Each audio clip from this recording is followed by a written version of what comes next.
Visitors, we welcome you. We'll be looking at 2 Samuel chapter 8 here in just a couple of minutes. I have to make this opening statement disclaimer. Several years ago, there was this gentleman, I will call him, who went through our 3-year cycle, our 3-year narrative, and divided each one of the quarters into 22 lessons, kind of as a guide for our teachers to go through what to cover each one of the 22 classes. That gentleman, as I refer to him very loosely, kind of made a mess out of tonight's class because it's very, very, very short. All David does in 2 Samuel 8 is go out and beat and kill a bunch of people. That's it. That's the end of class. We haven't guessed by now that the loose gentleman was me. So, anyhow, tonight's lesson is very short. But we try to add some things to it.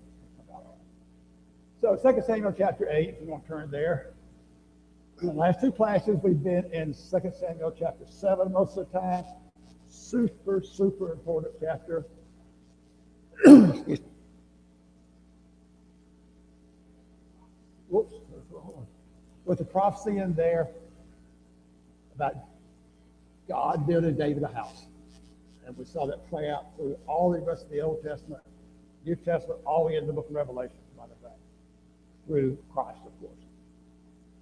So we move on now to chapter 8 tonight. But before we do, I'll wait. We're going to talk about David expanded his borders tonight two ways. He set up the geographical borders as he conquered a bunch of nations, and then he sets up different people to reign certain offices or to rule certain offices in his kingdom. That's the bureaucracy part of it there. So before we go into that, 2 Samuel 7 was so important, understanding the prophecy and what's meant by it. I didn't take time for the application stuff. So I want to talk about one point tonight that I think is worth mentioning. And that is, look at verses 5, 6, and 7 of 2 Samuel 7. It's where David was going to build God a house. Verse 5, God said, would you build me a house? I didn't ask you to. I didn't tell you to. In fact, you go back to the days of the judges, all through history, I'm not getting any kind of command to build me a house. Right? David, why are you building me a house? So the point is, what the silence of the scriptures mean to us. God didn't tell David to do anything like this. So divine silence can be either permissive or prohibitive. That's kind of wishy-washy, which way you go. Well, we've all heard it illustrated that God tells us to, through the Great Commission, to go into all the world and preach the gospel. True? How do you tell us to go? He didn't tell us how to go, right? So what does divine silence mean in that case? Permissive or prohibitive? Permissive. But he didn't tell us how to go. We picked our own way to go because there was most expedient for us. So in that case, divine silence would give us permission to fulfill the other commandments where we felt best. Okay? Everybody understand the point I'm making here with that? Okay. So in the case of David here, what did divine silence mean? All right. God has not spoken about a matter. It doesn't just leave us open to do whatever we want to do about it. Be presumptuous about it. Okay? In the case of the permissive silence, we had a command to go do something. How we did it, God did tell us. So his silence gave us the tabernacle on Mount Transfiguration, yeah. I should ask him to do that, right? He was being presumptuous with that request. Like some of the Mount Transfiguration and building the 3 tabernacles that Peter wanted to do. You look at Deuteronomy 22, 29, 29, I'll read it for you here. The secret things belong to God, the Lord our God, but those things which are revealed to us are God's children forever, that we may do all the works of the law. So God told us what he wants us to do. Some things are secret to him. Some things are revealed to him, by him to us. So just because God didn't tell us who to do it, not to do it, you can't say, well, God didn't say don't. I mean, silence can also be prohibited. I understand that point. What we're trying to say here. That's just as true today in religion, in our worship, our service, anything we do with God, as it was with David. God had not given David permission, had not asked him to build him a temple, a house. David had no authority, no reason to do that, except he wanted to. Now, God wouldn't have allowed it because he had the accommodative part before, like he was accommodated with give us a king. But God hadn't asked that. That's what he says in verses 5, 6, and 7. I asked you to build me a house. Have I ever asked the judges or anybody to build me a house since you came up out of Egypt? No. So David is being presumptuous in that. We have to be careful that we're not presumptuous in things we go to do. Everybody understand the parallel we're trying to make here? I got comments or thoughts about this. I'm not going to belabor it, but I want to get that point from 2 Samuel 7 and David's experience there. Go ahead.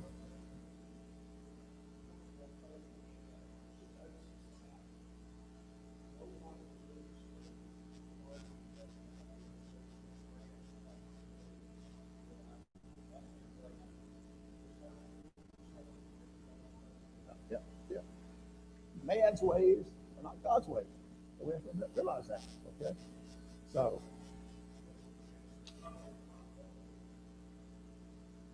he said no. He didn't say don't build me a house, David. Don't look at that. No, he just hadn't told him anything about it. I saw a thing on Facebook yesterday. I don't know Chris Emerson. Some of you may, but it was liked by Gardner Hall and Justin Robertson. But he's referencing his sermon he preached, I guess, last Sunday. He says, quote, "But do we have a right to do this?" Question mark.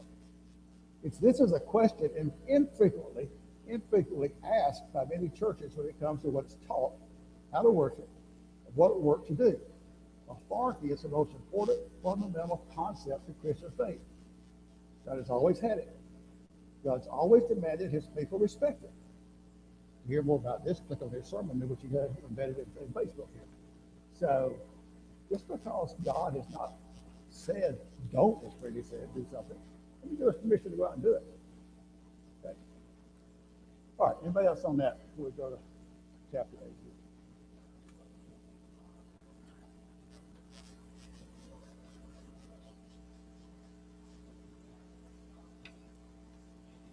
Yeah. Well, God doesn't always say don't build me a temple, David. Don't do this, David. What God wanted to do. He told him. Okay. All right, let's look at 2 Samuel chapter 8 tonight. And all David's going to do here really is just go out and conquer a bunch of land. Let's go through it and talk about it, and there's some points we'll make as we go through here. First, let's look at this map, and it's kind of oriented a little bit different, but I think you can pick out where we are on here. We've been through enough maps this quarter to talk about it. Of course, here's Jordan River, Dead Sea, Nation of Israel, Philistines over here, and we'll talk about these other countries as we go through here tonight. Euphrates River way up here, so we're all familiar with this down here. All right, this little circle here with the red is what David reigned over when he was king over Judah. How long did that last? I remember. 7 years, 3 months, 6 years, 3 months. I've got two mixed up here. 6 years, 3 months. Anyhow, that was what David reigned over then. When Saul died and all of Israel came and asked David to be king, he would have added this part to it, the part in green there, which would be both Judah and Israel. David expanded it just by taking over the northern part when Saul died. We'll see tonight, David does this. Really expands his territory. Big time. I'll put 2 points up here, and then we'll see them, one of them at least, as we go through the reading that will be here tonight. We're going to read more tonight than we normally do. But in Deuteronomy chapter 17, when Moses is talking to the people about when they will go into the land, and you're going to inherit the land, Moses making these speeches, the book of Deuteronomy about before he dies and talking about the future of Israel. One thing he says about when you get a king, he's not to multiply horses to himself. Something God did not want him to do. Now, that reason may not be given. We can think of it because the king comes in and builds up a humongous bunch of horses and chariots and everything. And he goes out to battle. Who gets the credit for the win? He does, the king, instead of giving glory to God, of course. That point's going to come in tonight when we go through this 2 Samuel chapter 8. And the other interesting thing is I read this about it. The territory that Saul had when he was king, was about 6,000 square miles, according to one commentator. When David conquers all this land here, he's got 60,000 square miles. What little song comes into mind that they sang about David and Saul? David has conquered his thousands, Saul his thousands, and David his 10,000. Nothing to do with it. I thought it was interesting. What's 6 times 1,000? 60,000. Neither here nor there, okay? I saw the interesting statistic. Look at the Psalm, thousands and 10,000, 6 and 60,000. That's how much territory David's going to wind up with when he conquered all these lands, about 60,000 square miles. Okay? All right. Let's look at this chapter a little bit. Now, like I said, we're going to look at a little more reading tonight than what we normally do. 2 Samuel chapter 8. We'll look at these nations. And after this, David attacked the Philistines. Okay, over on the coast, been a thorn in the side of Saul for years. David lived with them for a while, and all that history there with them. So David goes over and he battles against them and he subdues them. Notice that word subdue. We'll come back to that point here a little bit later on too. And then verse 2, he goes and gets Moab, forcing them to the ground. He measures off out of 3 lines, measures off 2 lines, and kills them, and lets the 3rd line survive. Now, different commentators take that different ways. They could literally line up 3 lines of people and kill 2 lines of them and leave 1. Some think that. Some think maybe the cities, that he took 2/3 of the cities and destroyed them, let the Moabites live in the other 1/3 of the cities. I'm not sure which it is, but those thoughts there. But the Moabites became David's servants and brought him tribute. Keep that tribute in mind too. It's coming through here too. So we've got subdued, we've got their servants, they got tribute. So then he goes up and fights against Hadadezer, the son of Rehob, the king of Zobah, way up here in the north. All right, this little part right up there is Zobah, right up at the top left, that little box up there. But David now has gone up north. So what did he do with him? And he covered his territory all the way to the Euphrates River, all the way off of there. So David took of him 1,000 chariots, 700 horsemen. Now, our parallel scripture tonight is in 1 Chronicles 18. You look in there, it says 700 horsemen. It has 7,000. You may have that as a footnote here in verse 4. Don't know if that's a copying error when they were copying the text back and forth. Don't know. It doesn't matter that much. 700 horsemen and 20,000 foot soldiers. I didn't say he killed them. He just said he took them, okay? We'll get some others killed here in a minute. David hamstrung the horses. No one to get to here. All he said, he saved about 100 horses and chariots. So David, by doing this, what he does, he cuts a tendon in the back leg so they can't run. They're good for working, but not for war. So David is really following here what God had told him to do through Moses back in Deuteronomy 17. Don't multiply horses for yourself. And David's following that here. I should make this point, and we will in a minute, but David right now is at the peak of his kingdom. The very peak. He's building up. God's blessing him. We got everything that went on in 2 Samuel 7. Now he's conquering all the lands around him. And we're in chapter 8. What happens in chapters 11 and 12? Where we start down here. Bathsheba. Okay, that's coming up here in just a couple of weeks. That's where David starts his decline over here. So David is right at the peak of his power, his zenith of his kingdom. So he spares no chariots, horses for 100 chariots. The Syrians of Damascus came over to help Hadadezer, and they killed 22,000 of the Syrians. And I killed literally 22,000 of them. There's garrisons all through there, and they brought him.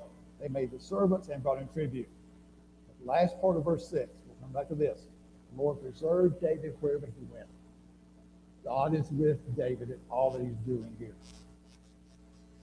Verse 7, David, again, the treasury now. David took the shields of gold that belonged to the servants of Hadadezer, brought them to Jerusalem, and all the other stuff, bronze and whatever. In a minute, he'll dedicate all that to the Lord and put in the temple.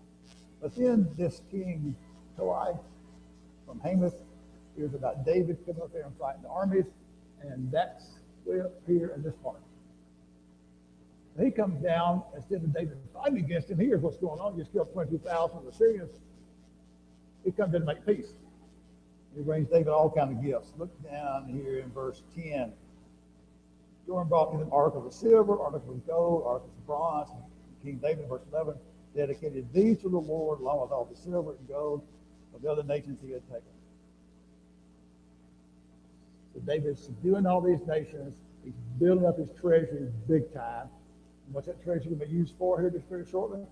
What Solomon going to do is going to build a temple. Okay? Where's David getting all this? All these nations around him. So look at verse 12. Syria, next. Moab, Ammon. Click. There we go. Ammon. Philistines are mentioned again. Amalek. And that's all the ones in that verse. And that's all the nations here. Look at those big boxes up there. And David is subdued.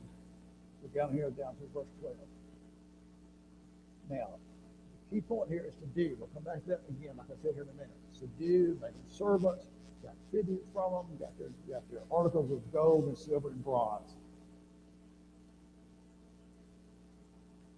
So if those are defeated, David expanded his borders. He built up his treasure. The first 12 verses here of chapter 8. Okay. All right. Now,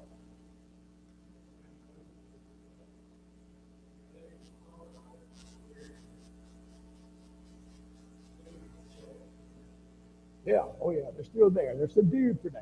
And they're going to come back, like you said, come back to play later on. But we'll make a contrast between that and what Saul did here in a minute. We'll get to that part about that. All right, let's look now. I got one more slide on that. During all this time, what one thing contributed to David's success? God was with him. God was with him. That's the exact words. Verse 6, verse 14. The Lord preserved him wherever he went. God is blessing David to the utmost right now because David's man after God's own heart is following whatever. Yes, sir.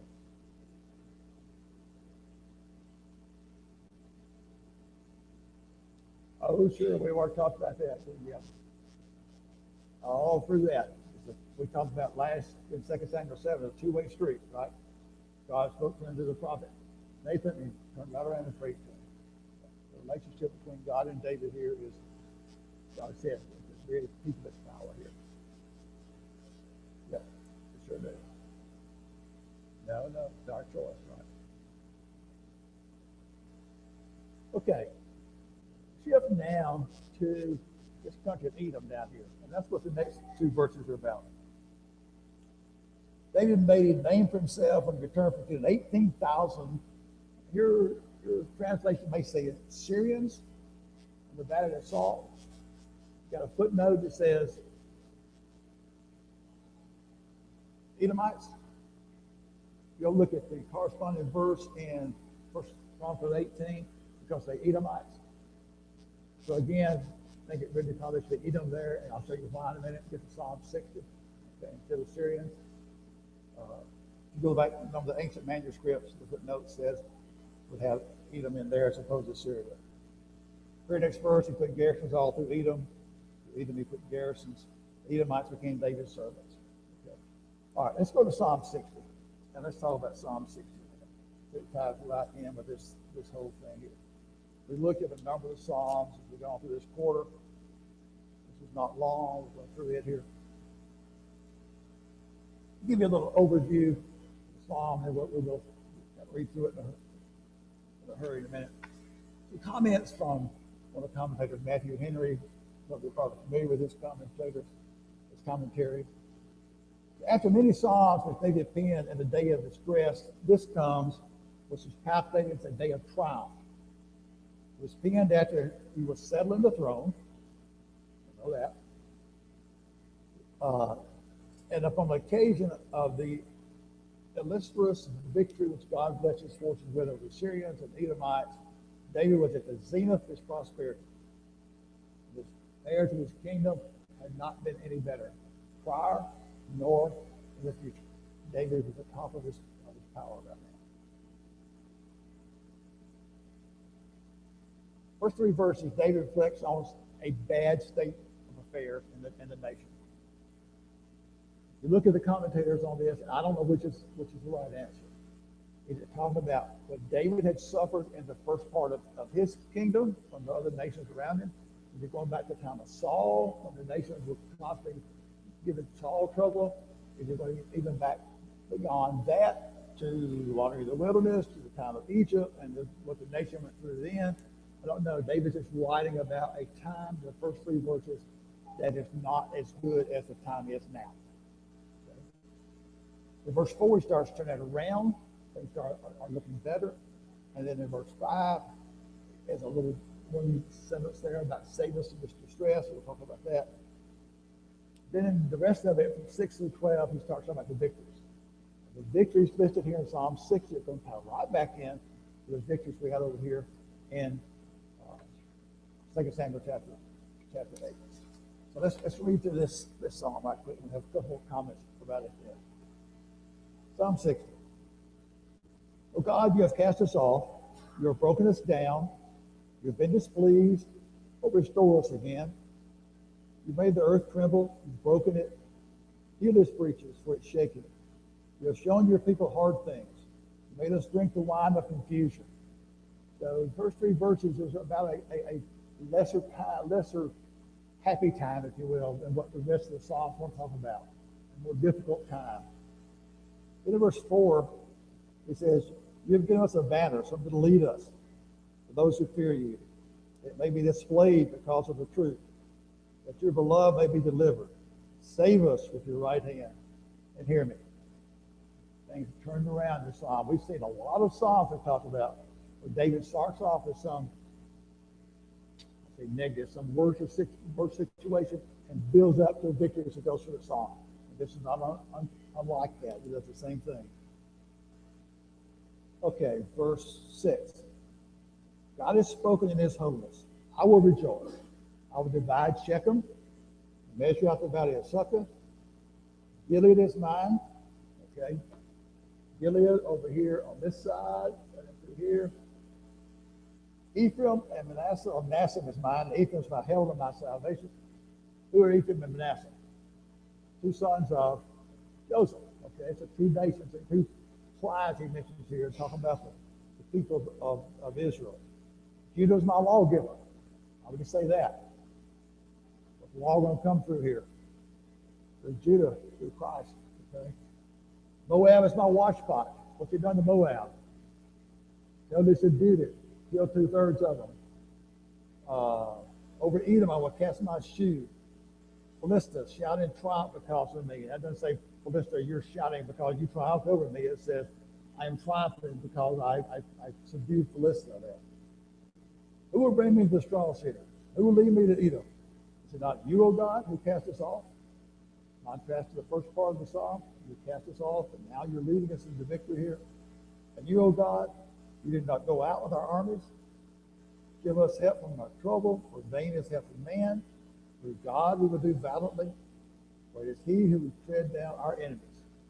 All right. So it starts off with this worse time, if you will, worse time, and leads up to this victory, and it gives God the credit for that victory. All right, a couple of other comments about that psalm. If you look back, well, first, The lesson there in that psalm to me for us is that in our personal lives, church, difficult times, like the first three verses here. But where do we turn for our strength? Where do we turn for our victories? Who's going to lead us out of the trouble? Who will give us a victory over our enemies? The same one who gave David his victories here. Okay? Think about that. In the title section of the psalm, at the very first of it, you look up there, it says a psalm of a mention of David, written to a certain tune, the Lydia, put something there, and it says something about teaching. You might see that, and they're heading up there, teaching this song. The Levites were to teach this song to the children of Israel, to teach them so they would trust in God, teach it to one another.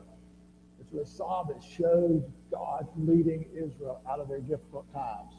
And it was to be taught to the people of Israel for their deliverance. Remember that. Okay. Edom, I'm going to put you there. Psalm 60. Okay. Help us so things are not going well for us. We look at God's victories there. All right. Success or hardship. What did David always do? Look to God. Always look to God. Think about all the Psalms he wrote. We looked through back in the Cave of Adullam and the Spring of En-Gedi and the different times when David was being chased by Saul and having all the difficult times. Where do you always come back to? Who do you always look to for his deliverance? Because he relied on God. Okay. How did David rule this kingdom he's now built up and strengthened? Go back to 2 Samuel 7. We got one more verse out there. 2 Samuel 8. 2 Samuel 8, I think it's verse 14.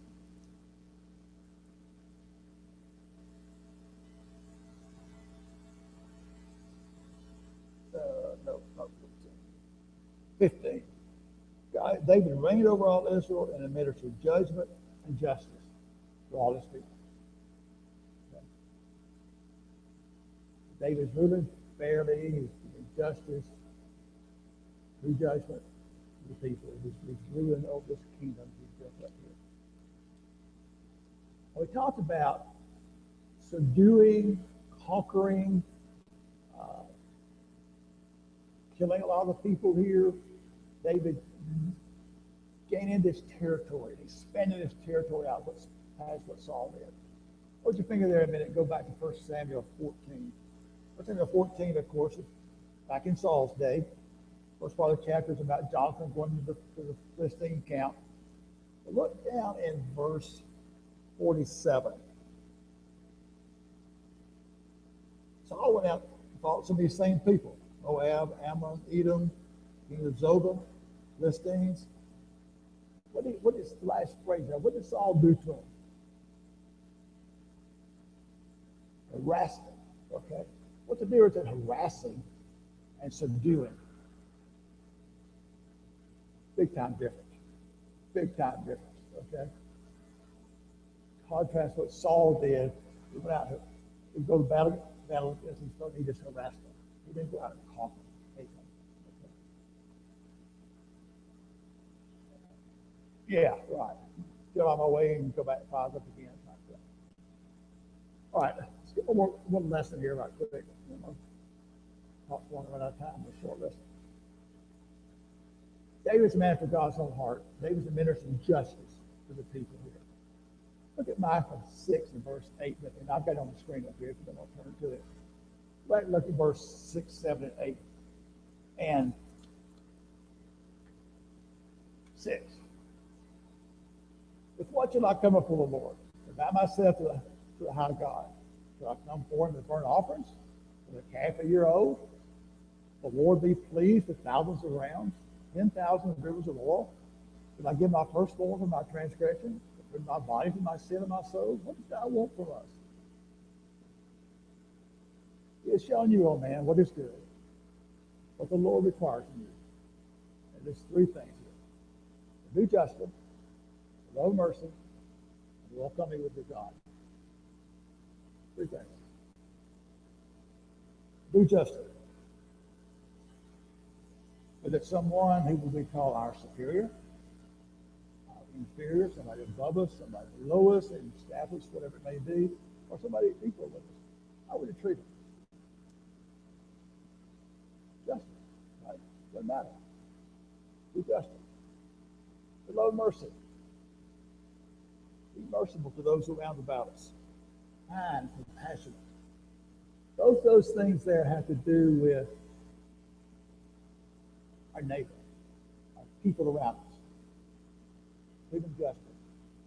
Show them mercy. What the last one have to do with? Walk humbly with your God. Our relationship with our God. I can think of a New Testament passage. It talks about our relationship with God, our relationship with our neighbor. What did Jesus say when he was asked about the greatest commandment?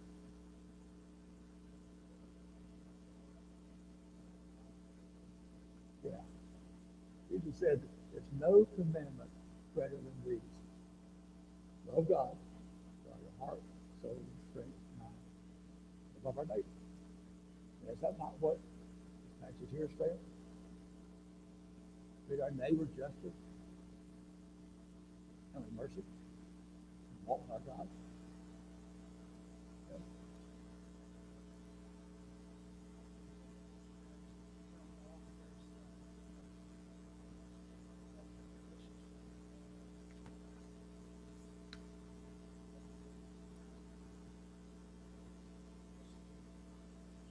Yeah, our relationships. Right. Yep. Christ showed us humility, showed us how to be humble. All right, there's a couple more things. Anybody got any comments? One other thing here. All right, this is totally outside this lesson. We study about these things from David, and we believe them. We believe they happen. Why?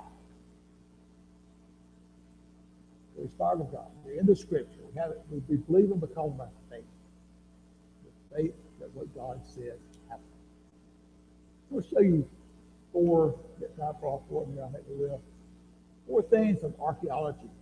Most of them are recent here. It goes back to this very time frame. Watch how they play in this time of David here. This is 2013. Israeli archaeologists, as of July 2013, that they had uncovered in their diggings a palace of King David. And what they took this to mean was that in this time in Judah, there was a centralized government. Because of the palace of David there and him being a king and ruling over the territory there. Let's just do our story we've been studying about. Contradiction? I'll follow along with it, right? So the archaeologists uncovered.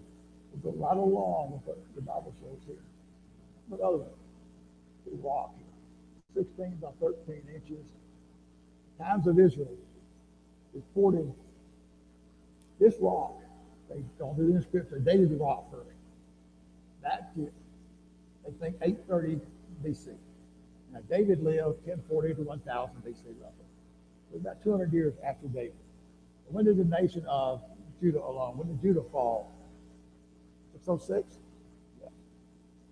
So it's still in the time of David's house, David's dynasty, David's king ruling here. What do they say about this rock? The inscription on here is the earliest extra biblical, outside the Bible, reference to the house of David. The dynasty of David, David's kingdom, reference on this rock in 830 BC, the time they dated it. The roots in the Bible? Exactly. Right on time. Another one. Now, I had a picture of this jar that's referenced here.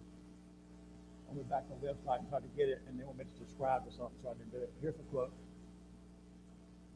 An inscription found, and it was a big pottery jar, and it said it had to do by making the size and other things that archaeologists come up with. It belonged to someone who had some wealth. Inscribed on this thing, they think that they dated it back to about 3,000 years ago, which would be exactly into this same time frame we're talking about here. Correct what I said a while ago. Saul was 1040, 1000. David was 1960. This clay pot here had this name on it, Ishbaal. What the last four letters there look like? Baal. The article went on to say that they changed the name of the person referenced here because of they later coming into the Baal worship and everything. It's a name that was really. Who's this? Saul's son. Okay. Saul's son, Mephibosheth. We'll get him next lesson. We'll talk about his son, maybe. No, back up. Jonathan's son, so David's son. So that comes back into it. One more. This article started off with a question. Had King David's citadel been found? This Israeli archaeologists claim to have discovered what was captured when David came into the city of Jerusalem. And then Joab went in through the water tunnel from the Gihon Spring up into the city and captured this almost impenetrable city of Jerusalem from the Jebusites. This archaeologist says that's exactly what he has uncovered down deep in the city of David area there. And Greg will play just a little 1 minute, 24-second video here. And listen to this, got a little accent. Be careful how you listen very, very carefully. Listen to what he says time frame wise on this video where he's talking about what this archaeologist found. Listen how he refers to it.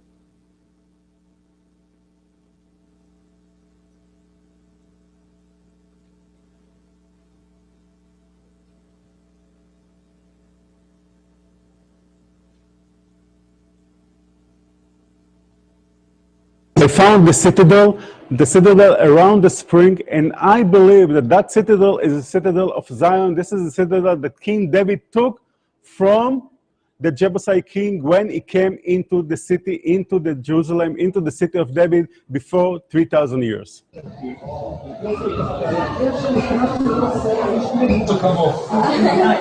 For many people, the Bible is a dusty book sitting on a shelf in some room in your home. But here, we actually see stories of the Bible matching the archaeology in its place. We can open up the pages of the Bible, and literally they come alive for us from the very stones in this location.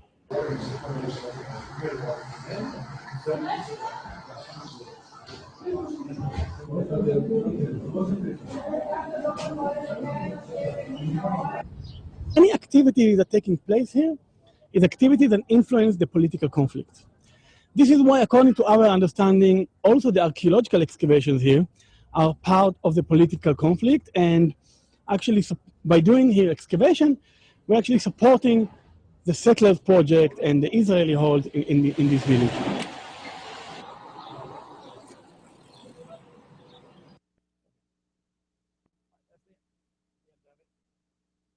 Hard to understand this dialect a bit. But the guy who did actually, the archaeologist who uncovered this thing, what he said in that very first part is, they uncovered the citadel down deep in there, which has been built on top of all these years since then. Actually, when David came in and took the city of Jerusalem from the Jebusites. So, I'm not an archaeologist, I don't know how to comment on this stuff, except what I read here. They are uncovering things more and more and more. They go back and just correspond exactly to what came in. Okay, that guy wrote that short lesson. Used up all the time talking about it. So.